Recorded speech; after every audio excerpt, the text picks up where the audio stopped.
Hey, just a quick note to let you know that this video is a pre-recorded live event. If you'd like to join our upcoming events, such as demos and office hours, you can check out our schedule on our support page. Hope you find this video helpful and look forward to seeing you in our next event.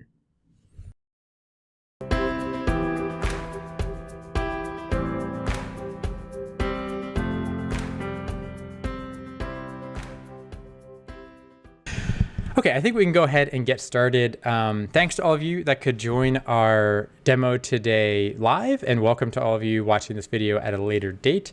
So in today's demo, I'm going to be talking about how to measure habitat sizes, and specifically the footprint of habitat, so sort of your 2D habitat size there. The reason I wanted to do this demo is we are hopefully soon going to be introducing some new features in ZooMonitor. So it's going to be a new community site in ZooMonitor where you can share projects and join projects. So new multi-institutional features coming to ZooMonitor. And so with that, it's going to be really important to be able to measure your habitat sizes for those multi-institutional projects. As I mentioned today, I'm going to be walking through a demo of measuring our 2D habitat sizes. I won't be going into our Z dimension, our 3D habitat measurements there. If you are interested in doing that, I would certainly recommend a colleague, Charles Ritzler, who has done some 3D photogrammetry work there to look at sort of usable space kind of in a 3 dimension. So if you do have species that are arboreal and using that vertical height in your habitat, that might be a more appropriate way to calculate habitat size. So the two programs that I'm going to be talking about today, both are free and both are pretty user-friendly. So the first one I'm going to go through is Google Earth. So many of you are familiar with that. And then the second one I'm going to go through is a program called ImageJ. So let's go ahead and get started with Google Earth, since most of you are probably familiar with that, and it's certainly pretty easy to use here. Okay. All right, so we have Google Earth here. So the habitat that I'm going to be measuring today for us is our lion habitat at Lincoln Park Zoo. So our Pepper Family Wildlife Center, which is right here in the heart of the zoo. So you can see this is our Lincoln Park Zoo here in Chicago.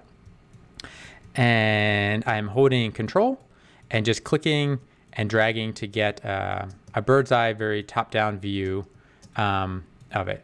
And then you can just click and move around. So I am doing that. So I keep going all the way up. So I held control, left click, and then pushed all the way up to make sure I was faced straight down on the habitat. And then we can use the scroll wheel to zoom in. And so this is our lion habitat for us at Lincoln Park Zoo. And so you can see here, our lion habitat, actually, when this image was taken by Google Earth, the satellite image, was still under construction. But we sort of have the basic outline here of the space. I will say the value of Google Earth is obviously if you have an outdoor habitat, you can easily get these measurements. The challenge is if you do have a lot of trees, if it's a heavily forested outdoor habitat, you might need to have some obviously some understanding of where the habitat barriers are under that tree cover, because you might not be able to see that in your top-down overhead view. Obviously, this construction view here works pretty well for us, and we can actually sort of see the boundaries of the space. So we're going to go through and just take some quick measurements there.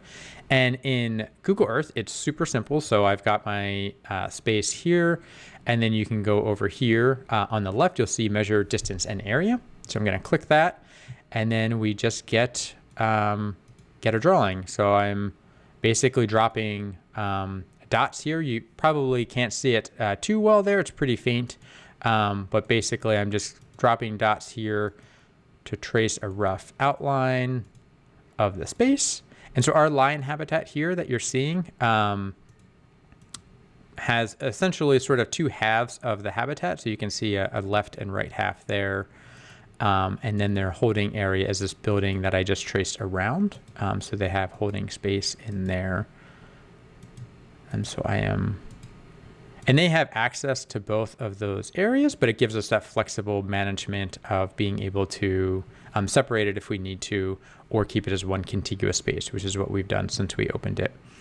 And so for here, it's a little confusing because you would think the habitat goes up here. These are actually awnings. The lines have access to the space underneath here. So you'll see I'm actually going to cut into these spaces here.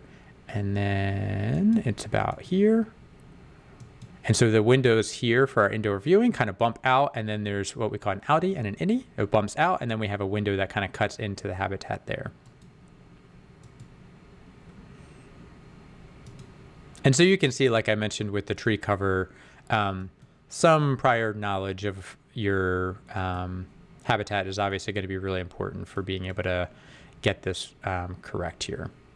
And so you can see as I clicked over there, it went and finished the outline. And so it highlighted it here, pretty faint outline compared to the background, but you can see the boundaries there.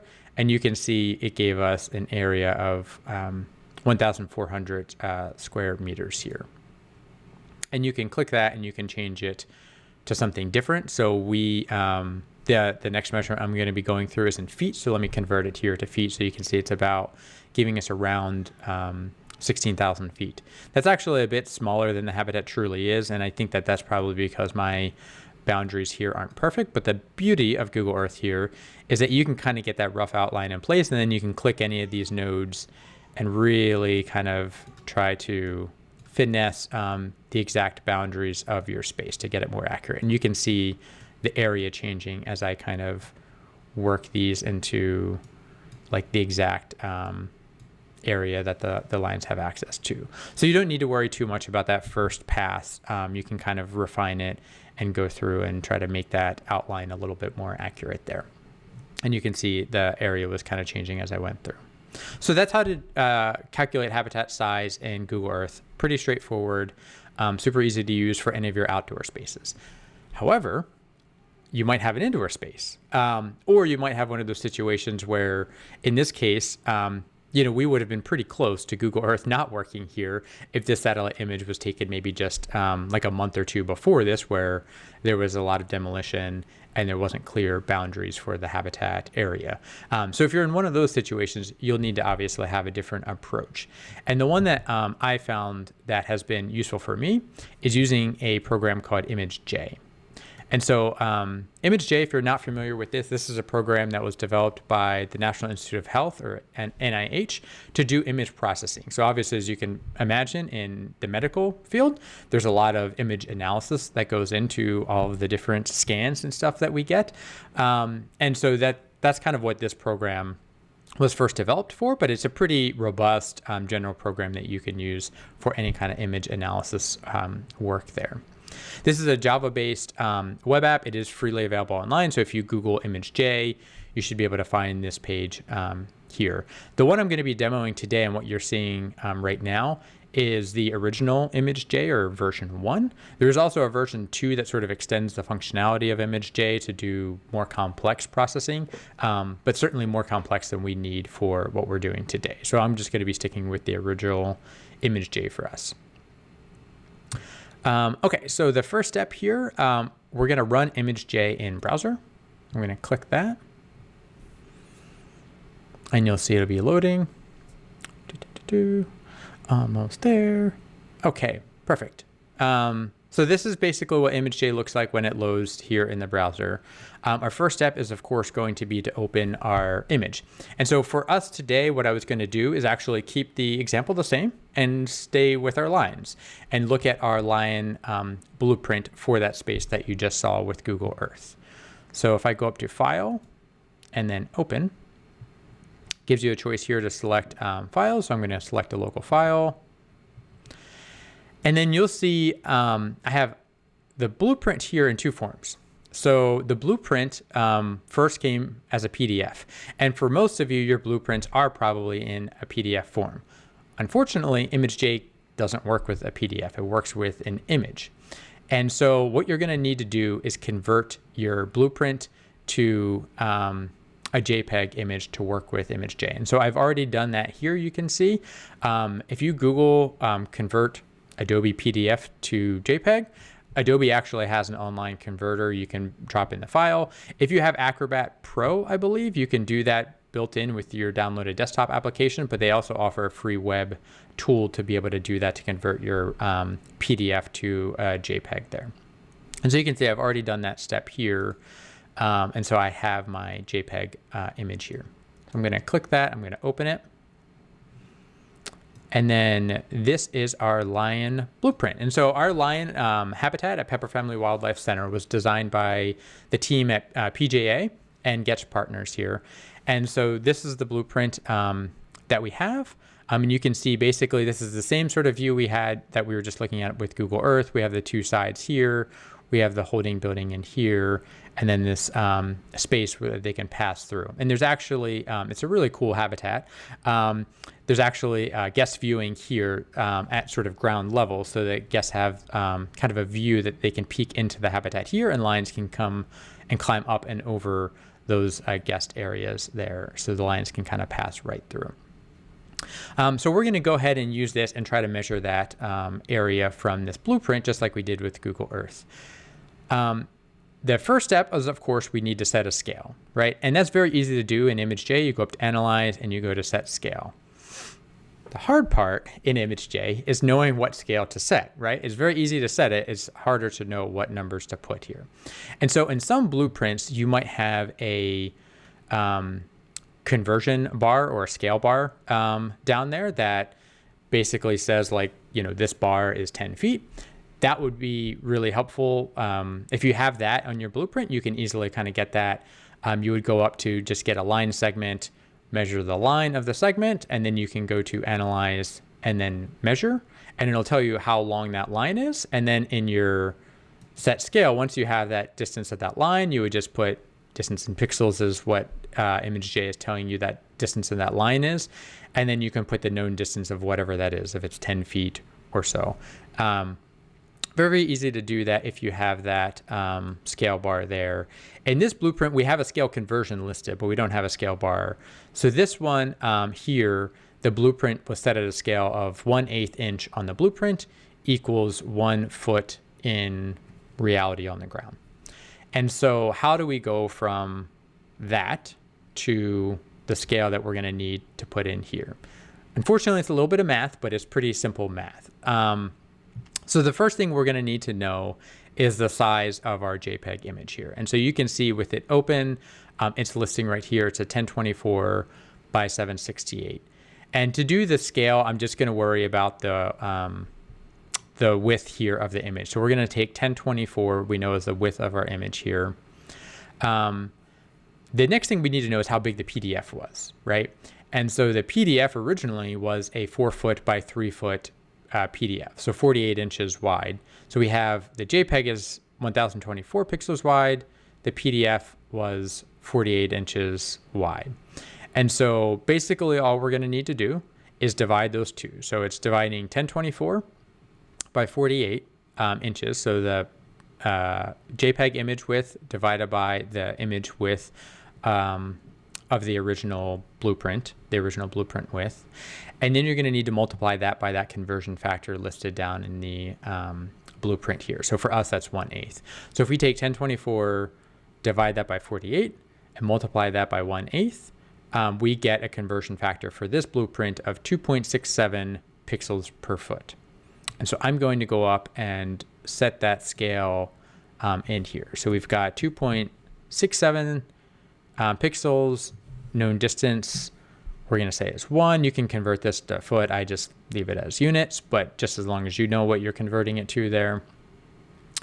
And then you're going to need to hit the return key. And so if your keyboard's like mine and you have 2 enter keys, the return key is the one on the left. If you hit the one on the right, like I'm doing right now, you'll see it doesn't do anything. If I hit the enter key on the left, you'll see that's when it actually sets that scale. So if you run into that and you keep hitting enter and wondering why it doesn't register it, that's why. Totally didn't happen to me at all. But yeah, so remember left enter key, and now it's set there. And so basically it's pretty easy. We're just going to do the same thing we did with Google Earth. We're going to click the polygon selection here in ImageJ, and we are going to draw our outline. And so these circles you see I just drew around right here are some hot rocks. This is a guest viewing window just to give you some context of our lion habitat. And so I'm drawing up to our space. We have some more hot rocks in here, and this is actually a conference room that overlooks both sides of the habitat, so it's a pretty innovative space there.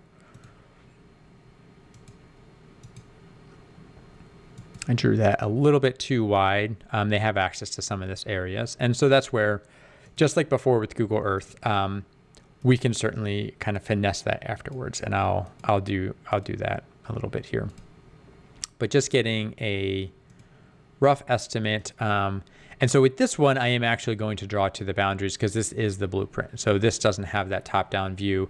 That awning we saw earlier was actually cutting out above here, and you saw all of this area was covered. So they have a lot of covered area. That was something we really wanted to prioritize in the design of our lion habitat here, is to provide a lot of shade access to the animals. We have about half the habitat is in shade, and that was kind of one of the key metrics and goals we had when we were designing the space. And obviously they have those hot rocks, they have, you know, all kinds of other thermal opportunities in there with heating, cooling vents, and really great thermal choices for them. So we just closed that shape there. So we've got it all outlined here. And so we're going to go back up to analyze, and we're going to click measure.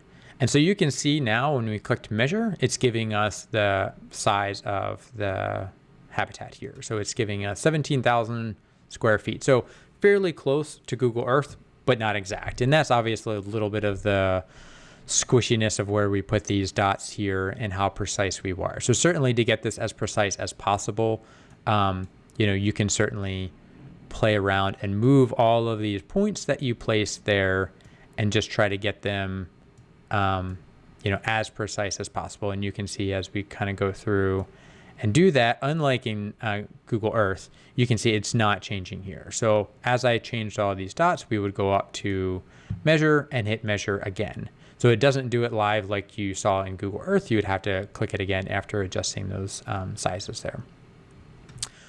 So that's it. So that's basically how to do it here in ImageJ. ImageJ can certainly do a lot more image processing, but this is a really simple way to kind of get these habitat sizes from blueprint images here. I hope you found this demo video helpful. And if you have, of course, have any questions, feel free to reach out to me at zoomonitor@lpzoo.org. Thanks for watching.